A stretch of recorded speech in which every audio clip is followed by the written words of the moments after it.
This is Lecture 88 in the series on the ABCs of Communism that accompanies Volume 6 in the ABCs of Communism Bolshevism 2018 when it comes out this summer.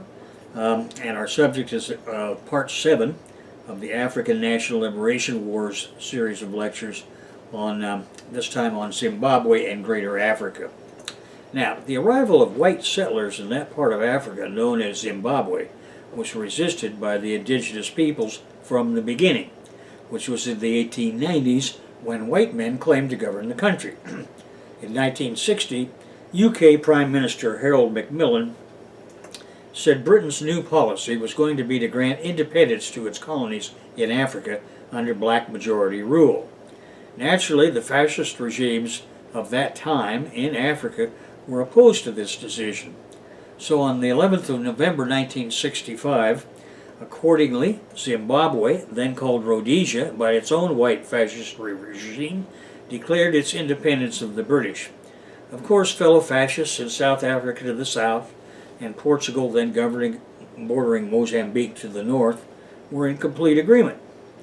Now, voting was denied Rhodesia's black population, as were paying jobs, so that most black Africans were impoverished.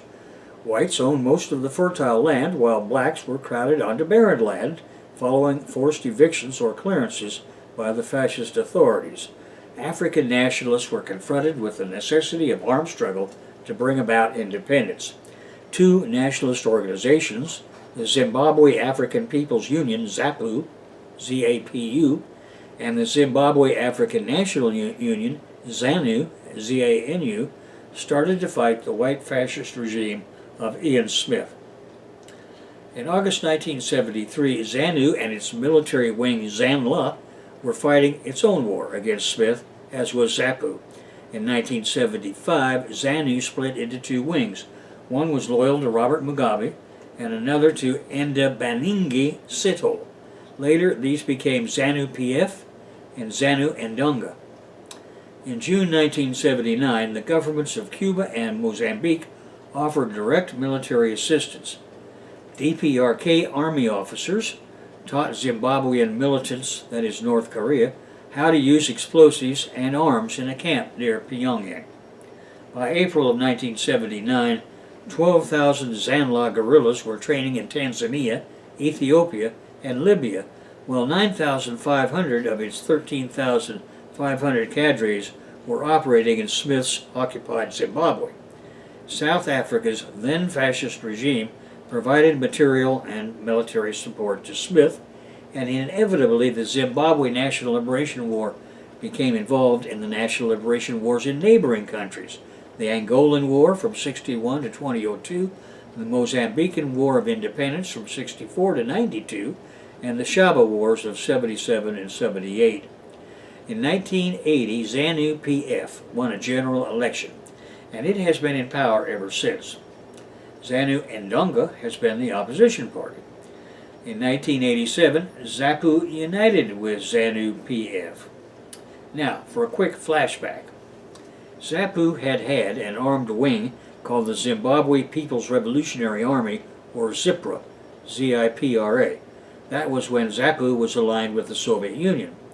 Then the Gorbachev coup against the USSR put an end to the modern revisionist farce of supporting the mobilization of urban workers versus the Chinese support for ZANU, with its supposed focus on mobilizing rural peasants. In other words, Gorbachev dropped the modern revisionist sheep's clothing in favor of an outright sellout to the Russian mafia and U.S. imperialism.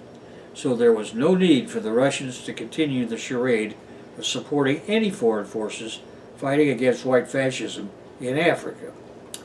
Now this brings us to the subject of Robert Mugabe. Robert Gabriel Mugabe was born on the 21st of February 1924 to a poor family in Kutama. Following an education at Kutama College and the University of Fort Hare, he worked as a school teacher in southern Rhodesia, northern Rhodesia, and Ghana. Along the way, Mugabe learned Marxism and joined with fellow Africans in their nationalist struggles for an independent black-led country. In 1964, the fascist regime sentenced him to 10 years in prison. In 1974, on release, he fled to Mozambique, established his leadership of ZANU, and began directing its fight against Ian Smith's fascist white government. In January of '79, at a meeting in Mozambique, China agreed to supply ZANU with whatever arms it required, and Smith threw in the towel. In the 1980 general election, Mugabe led ZANU-PF to victory. Mugabe's administration expanded healthcare and education. He fought Joshua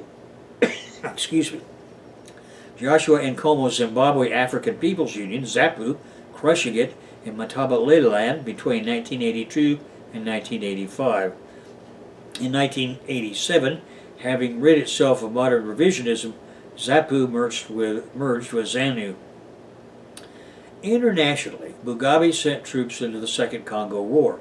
He chaired the Non-Aligned Movement of 1986-89, the Organization of African Unity from 97 to 98, and the African Union from 2015 to 2016. Domestically, Mugabe's government demanded the redistribution of land controlled by white farmers in favor of disenfranchised blacks. Frustrated at the slow rate of redistribution, after the year 2000, Mugabe encouraged the seizure of white-owned land. Mugabe was re-elected in 2002, 2008, and 2013. In 2017, last year, Mugabe resigned the presidencies. His colleagues demanded this as they feared he was suffering age senility. ZANU continues to rule. When his career is summed up, Mugabe dominated Zimbabwe's politics for nearly 4 decades. He is considered a revolutionary hero of the African liberation struggle who helped free Zimbabwe from British colonialism, imperialism, and white minority rule. On the 1st of June this year, a few days ago, Zimbabwe's parliament expelled 3 more ruling ZANU-PF legislators after the party indicated to the August House that the trio no longer represented its interests. National Assembly Speaker Jacob Mudende said the expulsion of the 3 was consistent with the Constitution of Zimbabwe, according to the Herald newspaper that reported this event. This brings to around 20 the number of ZANU-PF legislators that have been expelled from Parliament since President Emerson Mnangagwa assumed office in November last year, following the resignation of former President Robert Mugabe. ZANU-PF spokesman Simon Keyo Moyo did not state reasons for the expulsions, but the 3 had been barred from participating in the party's just-ended primary elections because of pending disciplinary issues. One of the expelled legislators, Masango Mathembanazo, attended a rally for the opposition National Patriotic Front over the weekend, where he announced his defection to a new party that has the backing of former President Mugabe. Zimbabwe will hold national polls on the 30th of July this year, 2018, to choose the president, National Assembly members, and councillors. Now, this brings us to the key question of China and Zimbabwe. As we have seen, China-Zimbabwe relations date back to January of '79, when the PRC agreed to supply ZANU with weapons after meetings in Mozambique. On 18th of April 1980, the People's Republic of China, PRC, and Zimbabwe established diplomatic relations. That was the day Zimbabwe became independent. 2 months later, Zimbabwe's Foreign Minister Simon Muzende visited Beijing to express his thanks. In 1981, Zimbabwean President Robert Mugabe arrived in Beijing. Mugabe placed great importance on Zimbabwe's relations with China. In 2003, the PRC was critical in defeating the European Union's attempt to impose neoliberal rule on Zimbabwe. China, as the major international supporter of Zimbabwe, simply followed its foreign policy of non-interference in internal affairs. Only truly ignorant foreigners, dumb enough to believe the mainstream media in Gringolandia, would accept the idea that the EU was concerned about human rights in Africa. In 2003, a delegation of Chinese businessmen visited Zimbabwe, and since that time, Zimbabwe's foreign policy has been to expand trade by encouraging investment from Asia. Accordingly, private business people and government representatives from China, Malaysia, Singapore, Vietnam, Japan, South Korea, and India have initiated projects. The Putin government has brought Russia into the picture in Zimbabwe, and nevertheless, the primary focus of Zimbabwe's 21st century economic relations has been on China. From 2006 to 2014, Mugabe made 4 trips to China. The PRC foreign policy of non-interference has made it a most favored partner in Harare. In 2007, China had become the biggest buyer of Zimbabwean tobacco, purchasing over 13,000 tons of it, while the Zimbabwean trade deficit with China was $189 million in the first half of 2007, that is in US dollars. Because of military purchases, the actual effect was negligible because of Chinese financing. These Zimbabwean purchases of military hardware from China included a $13 million US radar system, 6 Hongdu JL-8 jet aircraft, 12 JF-17 Thunder fighter aircraft, and 100 military vehicles. Meanwhile, for the real economy, Zimbabwe exported $16 million worth of goods to China. These are things that they pay for, the Chinese pay for in cash to Zimbabwean vendors. The military purchases are paid for on credits granted by the Chinese government through Chinese banks, so there's no real effect on the economy. From 2000 to 2012, there were 128 Chinese official development finance projects in Zimbabwe. Included was a loan of $600 million US to expand a hydroelectric dam on Lake Kariba. Other loans financed a $500 million US deal for Zimbabwe's local cotton production, and a loan agreement for the provision of agricultural machinery to Zimbabwean farmers. From 2007 to 2018, the national airline, Air Zimbabwe, increased its recruitment of Chinese-speaking flight attendants. And there is a program for furthering the education of employed flight attendants in the Chinese language. Zimbabwe is on China's official list of approved tourism destinations, and official statements say China will expand the number of Chinese tourists from 10,000 to 25,000 per annum in the coming decade. This supplies a constantly increasing flow of immediately usable hard currency to the domestic Zimbabwean economy on financially perfect terms, that is, without running the risk of currency devaluation. Trade can be conducted on barter terms facilitated by China's Exim Bank, which relieves the pressure on Zimbabwe's supply of hard currency.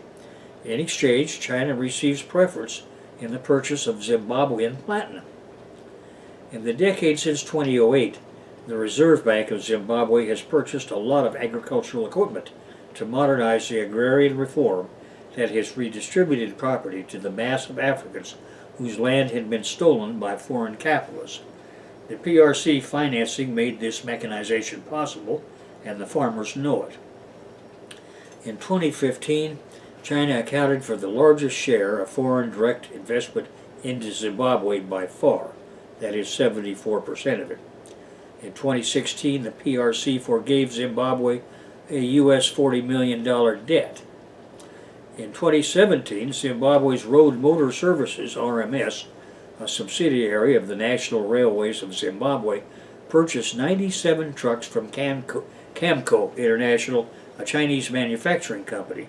The trucks consist of 68 North Benz tractor trucks, 16 North Benz delivery trucks, 8 tri-axle tipper trailers, and 5 fuel tankers. These replaced the trucks currently used by RMS, purchased from Camco in February of 2006, 11 years previously. Acting President Joseph Maisaka praised the Chinese government for its continued support in the face of economic sanctions imposed by Western nations.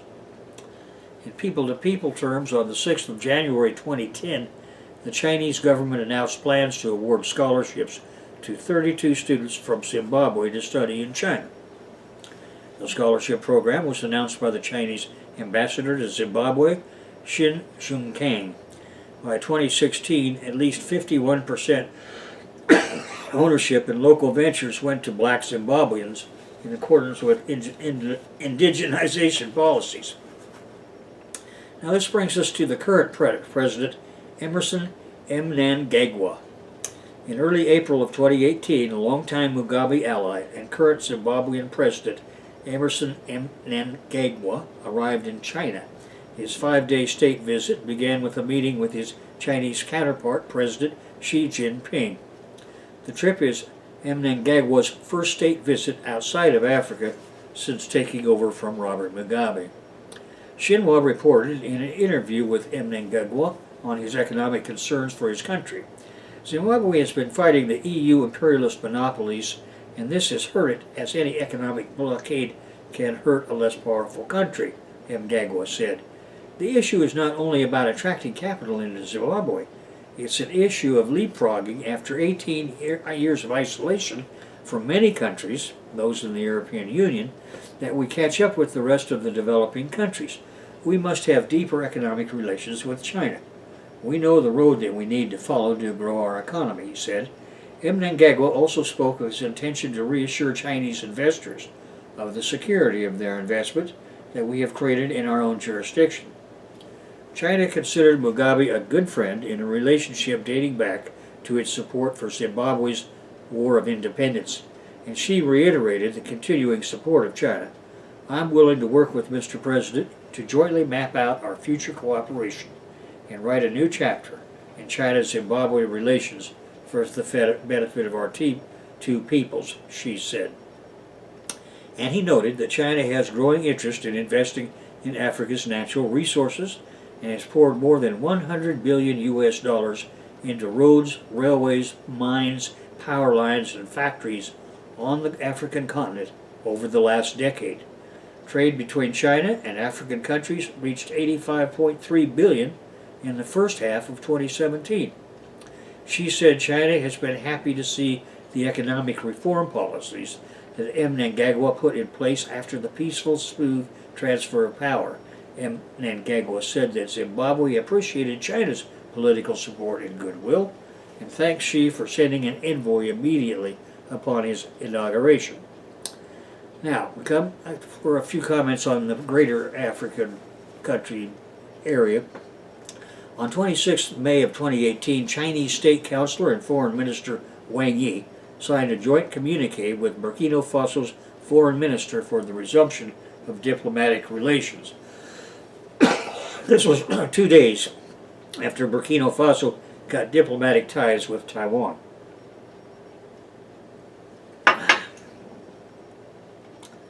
Burkina Faso recognized the fact that there is only one China and that Taiwan is an inalienable part of Chinese territory.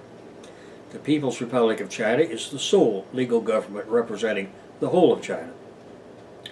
Burkina Faso used to be Taiwan's largest ally in terms of population and the second largest in national territorial area. The break was indeed a serious defeat for the Taiwan authorities, and the Taiwan leader Tsai Ing-wen even threatened reprisals.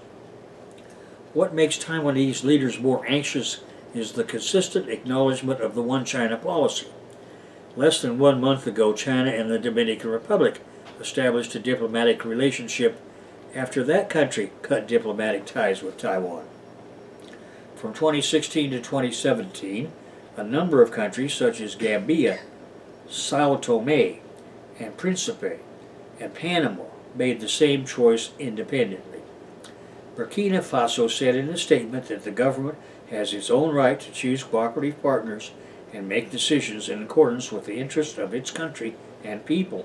The trade volume between Burkina Faso and China reached $200 million US in 2017, with a 31.1% rise compared with the previous year, far exceeding trade between Burkina Faso and Taiwan. The Burkina Faso side puts more emphasis on the progress and growing global influence of the Chinese mainland. African countries are not willing to miss the development opportunities brought by China. For many years, China has remained the largest trade partner of Africa. China's Belt and Road Initiative is attractive to Africa, and China's support in infrastructure construction has driven economic growth and recovery on the continent. Chinese enterprises have played an active role in constructing the Mombasa-Nairobi Railway and the Addis Ababa-Djibouti Railway in East Africa, promoting local connectivity and economic development for countries along the routes. Furthermore, China undertook the Subre hydropower project in Ivory Coast. This project has improved local energy structure and advanced industrial development. Production capacity cooperation between China and Africa enjoys a boom by taking the advantages of Chinese capitals, technologies, and equipment together with the potential of the African side in areas such as resources, population, and market.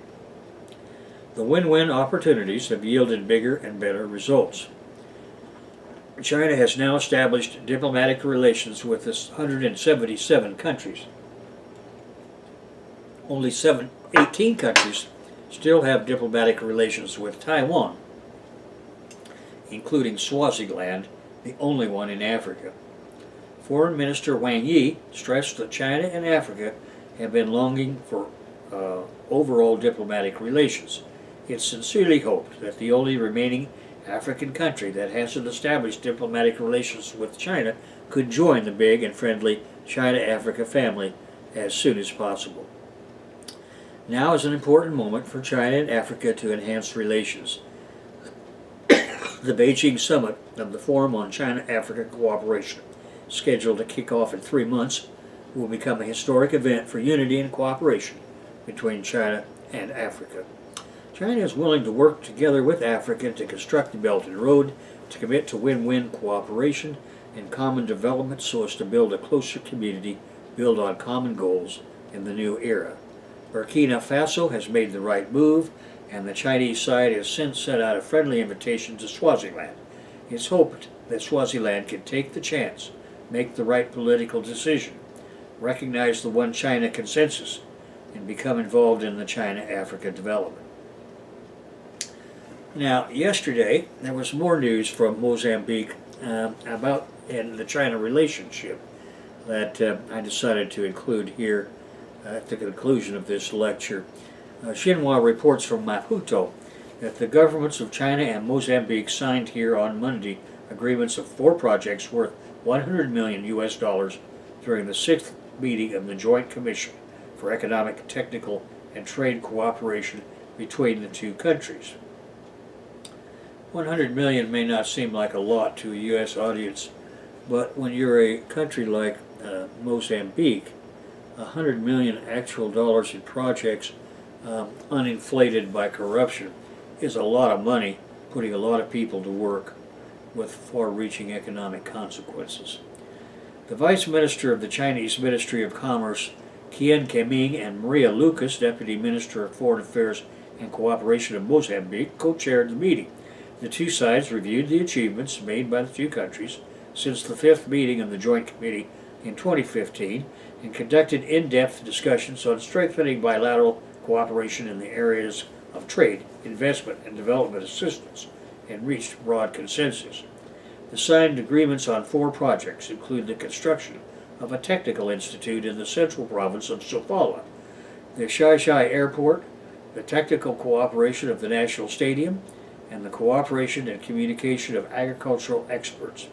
Mozambican Minister of Foreign Affairs and Cooperation, Jose Pacheco, said in his opening statement that the meeting has extraordinary significance since it is the first time meeting after President Felipe Nyusi visited China in 2016, and the relationship between the two countries has been upgraded to a comprehensive strategic partnership. The foreign minister also said that China has made outstanding contributions to the development of Mozambique's agriculture and energy, infrastructure, and tourism industries. China has helped Mozambique overcome many difficulties and has played a vital role in helping Mozambique to achieve sustainable development, said Pacheco, expressing his belief that the Joint Commission will not only deepen the two countries' economic and trade relationship, but also strengthen the two people's friendship. The Mozambican government will provide all necessary support for the future economic and trade cooperation between the two countries, said the minister. Chiang said in his speech that the economic and trade cooperation between China and Mozambique has great potential and broad prospects. According to Chiang, the purpose of this joint committee is to strengthen the effective link between China's Belt and Road Initiative and the Mozambican government's 2015 to 2019 five-year plan, and to plan for the next phase of bilateral trade and economic cooperation on priority areas and key projects that will improve the welfare of the Mozambican people. Quote, China is willing to work with Mozambique, and efforts will be made to promote the implementation of China-Africa 10 cooperation programs in Mozambique and promote comprehensive and in-depth development of bilateral economic and trade cooperation, unquote, said Chiang. China and Mozambique have agreements on investment protection, and in 2001 they began to implement the Economic and Trade Joint Committee mechanism. At present, China has become the largest investment source, the major trading partner, and one of the most important financing sources and builders for infrastructure projects in Mozambique. And yesterday, Xinhua reported from Pretoria, South Africa, remarks of Chinese State Councilor and Foreign Minister Wang Yi when he expressed his belief that the upcoming Beijing Summit of the Forum on China-Africa Cooperation, FOCAC, will elevate China-Africa Comprehensive Strategic and Cooperative Partnership to a new level. The Chinese top diplomat, who is attending the formal meeting of the BRICS Ministers of Foreign Affairs here, answered a question raised by the media about the FOCAC Beijing Summit to be held in September this year, 2018. He noted that it is the foundational platform for the collective dialogue and cooperation between China and African countries. The forum has already become a model of South-South cooperation and a banner of international cooperation with Africa. During the past 6 years, when South Africa has been serving as co-chair of the forum, China and South Africa have been closely coordinating. They have jointly promoted the development of the forum mechanism, advancing China-Africa solidarity and cooperation. After South Africa successfully hosted the FOCAC Johannesburg Summit in December 2015, efforts to implement the outcomes have been conducted smoothly with tangible and effective results, he said. Quote, in keeping with the principle of extensive consultation, joint contribution, and shared benefits, we are now making all efforts to advance the preparatory work for the Beijing Summit, unquote, Wang said. The work related to the invitation of African leaders to attend the summit by Chinese President Xi Jinping and South African President Cyril Ramaphosa has been completed. Most African leaders have confirmed their attendance, he said. The Chinese counselor said that in light of the new changes in the international situation and the new demand for growth on the African continent, the summit will unveil new measures to step up China-Africa cooperation across the board. We expect that the African leaders will gather in Beijing to elevate China-Africa comprehensive strategic and cooperative partnership to a new level, unquote, he said. It's believed that with the joint efforts by China and African countries, the FOCAC Beijing Summit will surely be another historic event to strengthen China-Africa solidarity and cooperation, he added. And I add in conclusion a little section I call Wile E. Coyote's Misadventures, or Acme's Only Venture. The fact that the U.S. has not won a war since 1945 has not put a dent in its support from the gringo war industries. A useful analog might be the continuing sale of Roadrunner kill kits to Wile E. Coyote. These kits are the most important products of the Acme Corporation, just as the Pentagon CIA contracting is the most important item in Gringolandia's annual budget. Therefore, although their adventures are increasingly geographically restricted to lesser parts of the African continent, this has not dampened the enthusiasm of the generals and admirals and secret bosses for their projects in Africa. In fact, their frustration at their restricted operations has increased their appetite for blood and plunder, increasing their focus on narcotics as opposed to minerals. And that brings me to the conclusion of this lecture and also of all of our lectures on the national liberation struggles in Black Africa. From here we're going to move on to New Light on the Near East, as V. Gordon Childe once called it, but of course this is 100 years later, so we have really got a lot of new light. We'll be talking about Arabia again, from primitive communism through the chiefdom stages and into the slave stage.